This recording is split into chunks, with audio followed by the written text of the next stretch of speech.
Hi, I'm Randall. I didn't always know how to wear clothes, or wear them appropriately, or push them to the limit as I struggle with my weight, but I always had a certain je ne sais quoi. And look at me now! Whether it's home decor, entertaining, or fashion, I'm here to help others find their inner Randall. But as perfect as I am, I have lots to learn and strive to step outside my labatons. So join me on my fabulous adventures as I help others and learn something on the way. This is Randall to the rescue.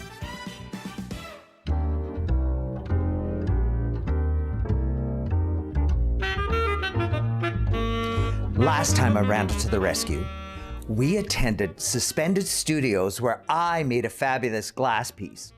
Now in this episode, we head off to work with the Alberta Ballet and learn to jeter. Randall to the rescue. Oh, yeah.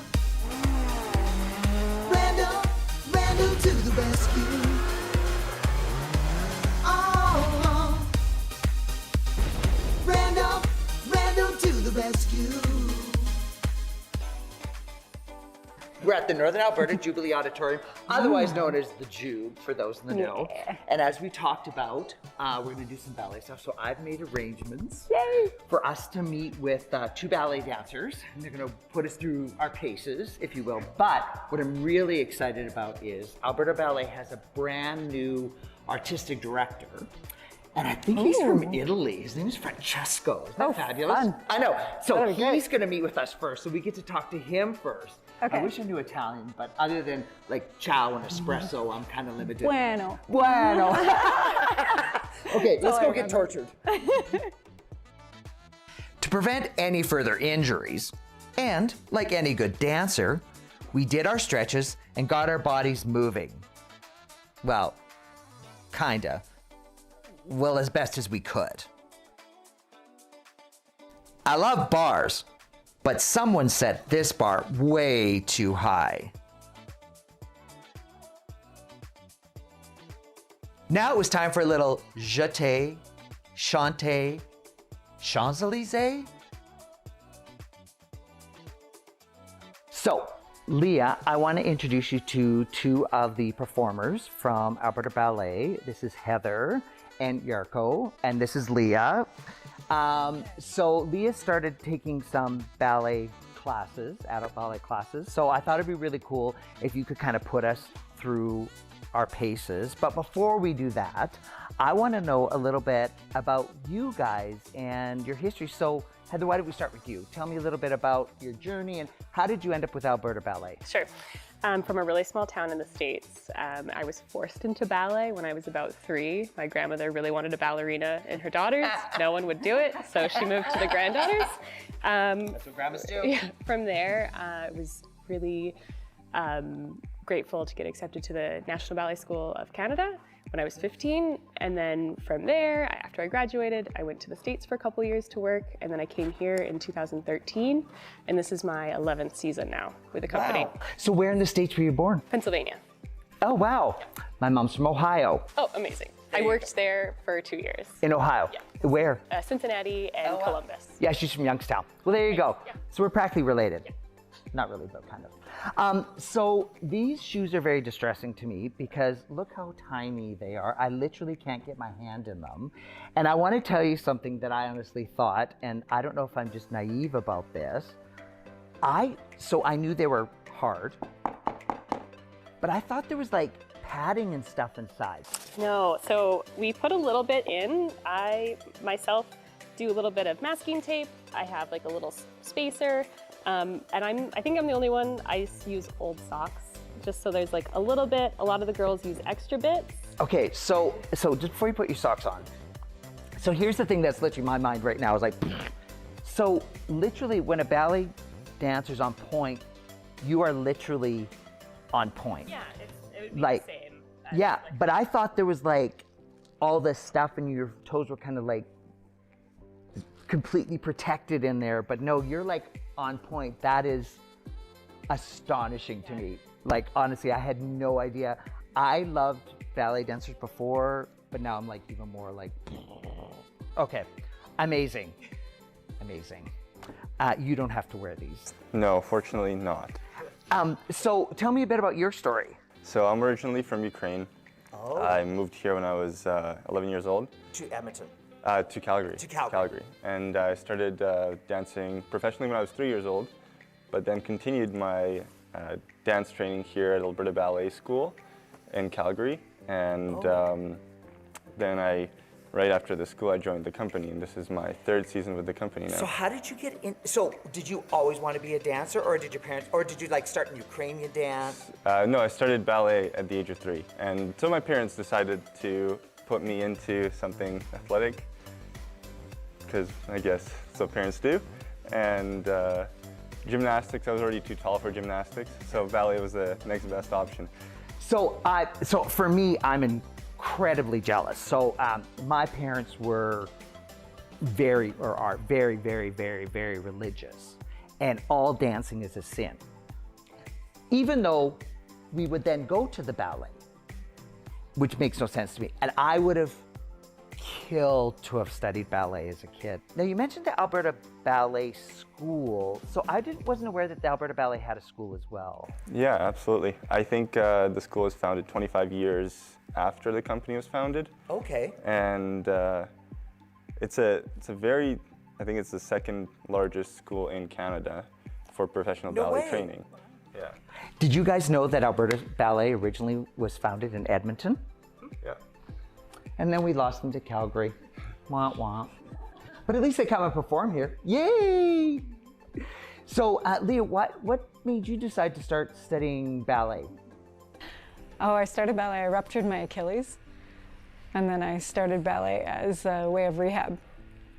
Oh, no, that's awesome. Yeah, it's a lot of calf raises. So instead of just doing like tons of calf raises at home, ballet was a lot more fun. Yeah, that's great. Oh, interesting. Well, and it was interesting that your parents said they put you in it because they thought of it as being athletic. Yeah. And I actually had somebody say to me a year ago, and I thought this was the coolest thing. So it's a guy, he's like super guy. Only watches football, blah, blah, blah. But they were in St. Petersburg and they went to a ballet. And he said to me last year, he goes, I didn't realize how athletic that could be. And I'm like, absolutely. If anybody ever says to me that a ballet dancer is not an athlete, like I lose my mind, because every muscle in your body you guys are in control of everything right down to your fingertips and the strength you need for lifting. And you guys, standing on your toes, like you guys are incredible athletes. So I think we should do some moves because I particularly would love to show off my amazing turnout, which never got used professionally, but now it'll at least be on camera. Absolutely. Okay? Come, let's torture us. Let's do it. Wow, this is kind of cool meeting at the bar. Huh? Had to be said. It had to be said. Okay, so I'm absolutely convinced that Louis XIV is my grandfather somehow through some continuum, space-time continuum. Did you know that he invented the positions of ballet? Did you guys know that? I think we learned about it at some point, yes. Rats! Here, I thought I was going to tell them something really cool. Okay, so you guys, let's do the positions, which you have to show me now. So first, both your toes are facing out and your heels are together. Look at that turnout I've got. Okay, I just want this documented because it'll never be seen again. Okay. To move to second, you'll release one foot and it will do a tendu. And your heels will be apart, typically about shoulder width. Okay. This is second. For third, you'll do the same. You'll tendu a foot and you'll bring it in. And your heel will go into your instep. Okay. This isn't a position we really use much in ballet, Okay. but it is one that exists because of Louis. God bless Louis. So then to go to fourth, you'll tendu front and you'll put your heel and toes down. So your heel and your toe of the opposite foot will match. Okay. This is a position we use a ton. Okay. Any pirouette is taken from this position. Okay. And then for fifth, again, you go to tendu and you'll just close that. Now, okay, so we go to Carnivale in Venice a lot, and we dress in the 18th century, and I always stand like this. I always thought this was fifth, but it's third. Third.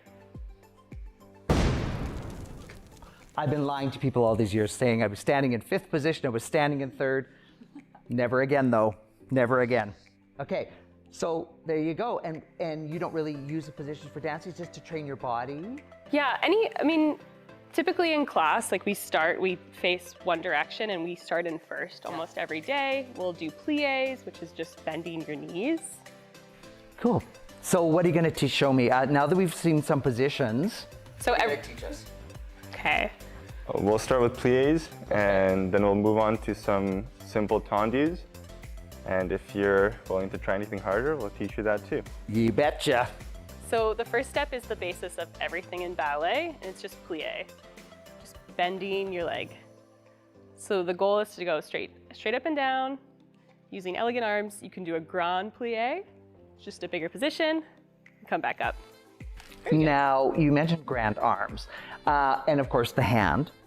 Do you guys get taught, or is that something you either have or you don't have?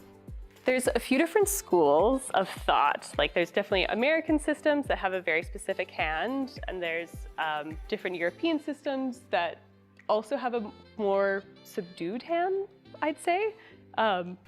See, look at that. It just fell like that.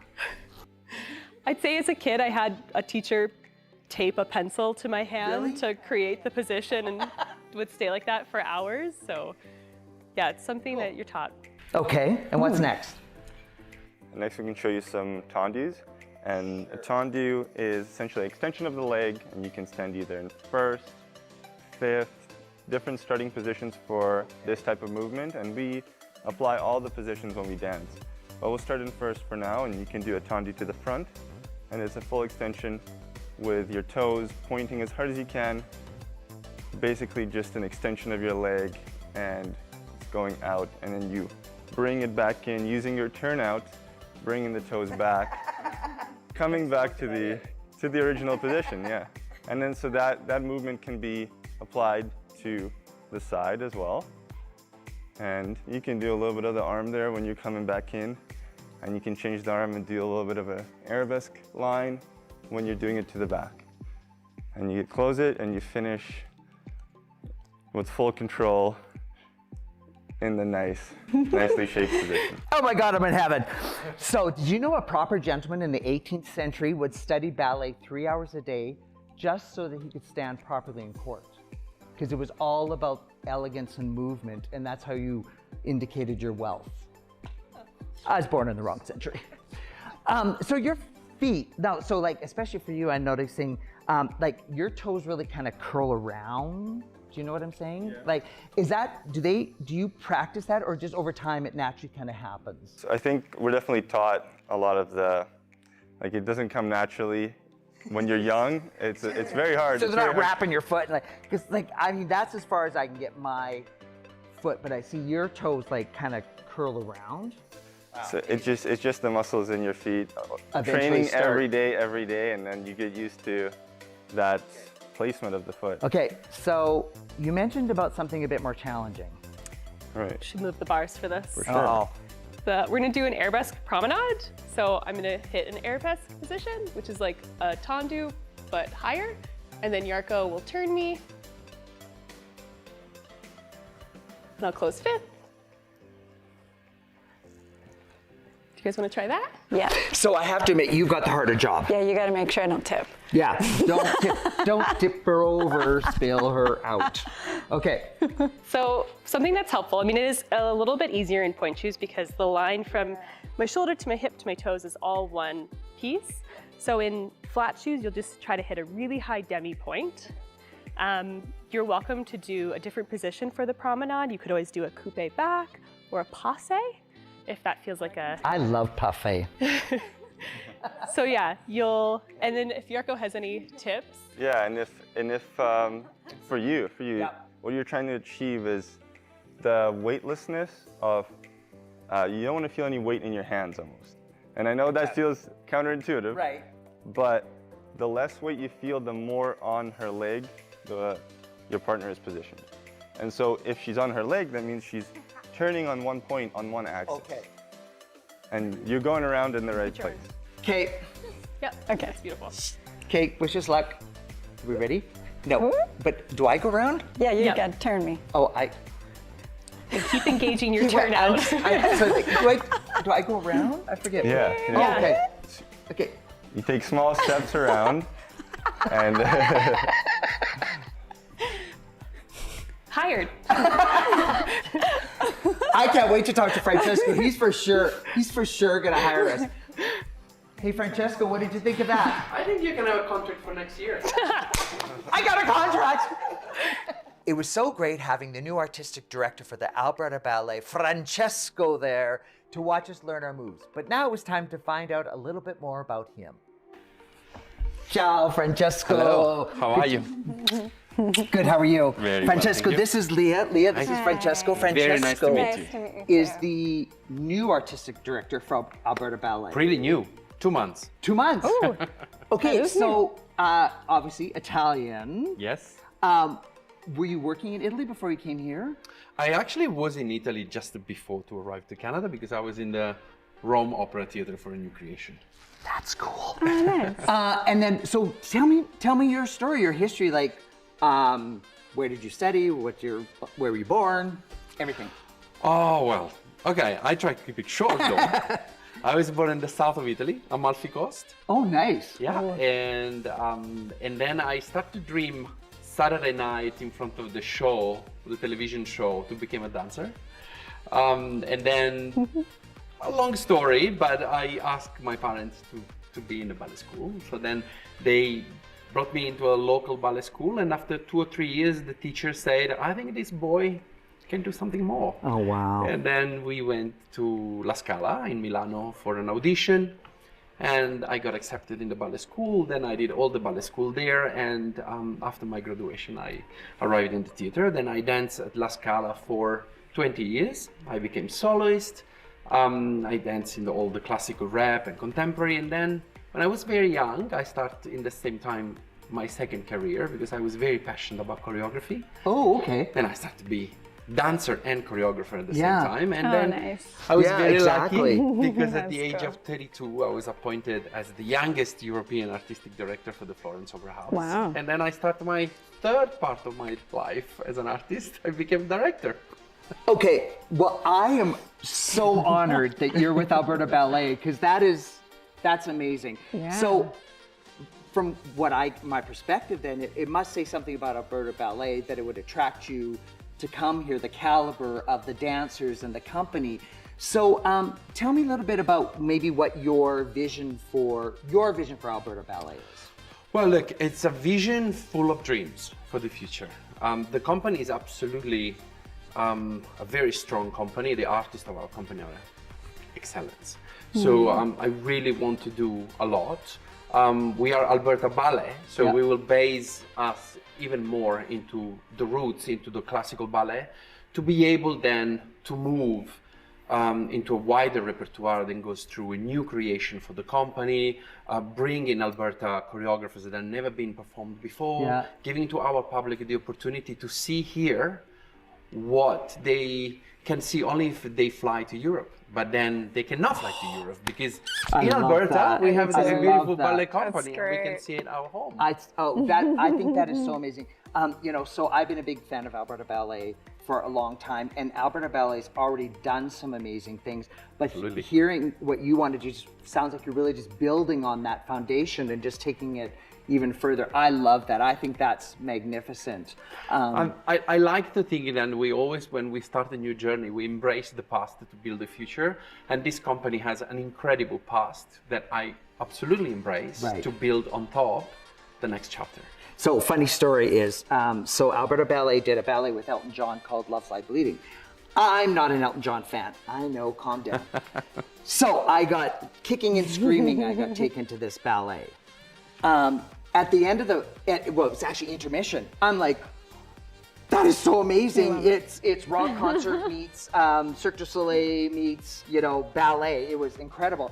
And when they did it again, remember, I was the first one to buy tickets. So I think that's the magic of what you can do with ballet. So again, not being an Elton John fan, but it was spectacular. And Alberta Ballet has done some great things. And I know you're going to do great things. I'm so happy here. And thank Thanks. you for letting us take some time with your dancers. Thank you, sir. Ciao. Mwah. Very kind. Mwah. Thank you so much. Come. Thank you. Thank you. Ciao. Very kind. Thank you guys so much for teaching us. And apparently, according to Francesco, I have a contract, so maybe in like 20 minutes, you might see me on stage for the performance. Okay, you guys have to go get ready for Hansel and Gretel. I'm so looking forward to seeing it. Thank you so much. You're both so talented. And I am going to say this, Jate away. Thanks for having us. Thank you. La, la, la, la, la, la. I could so do that. Not quite a jeté, but it did get me away at least. I'm really looking forward to this. Oh, me too. I have never seen the ballet of Hansel and Gretel.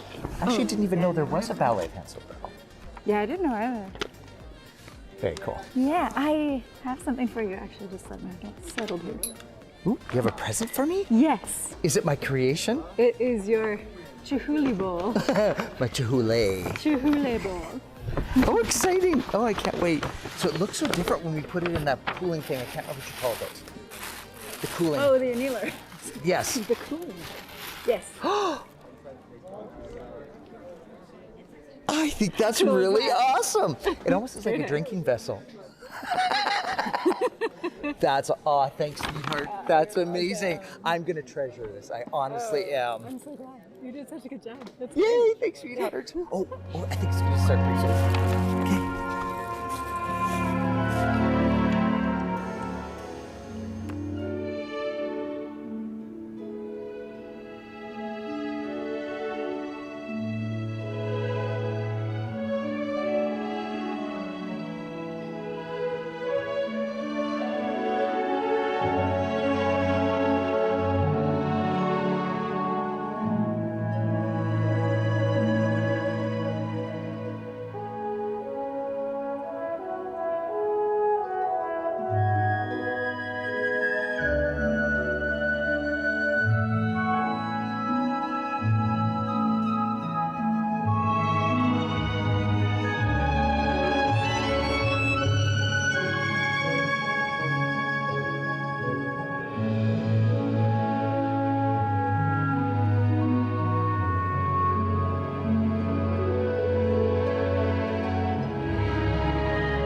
Did you enjoy that? Oh, that was so good. I thought that was great. Oh, it was beautiful.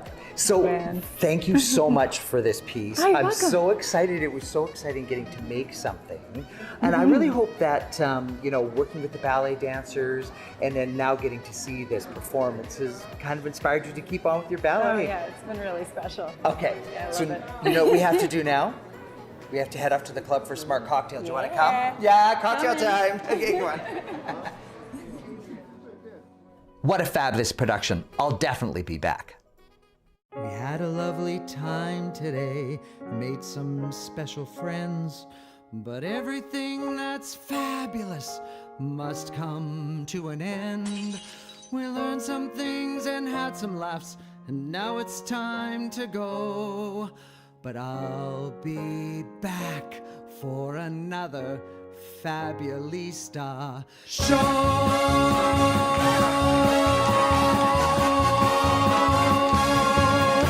Keep on your toes, everybody.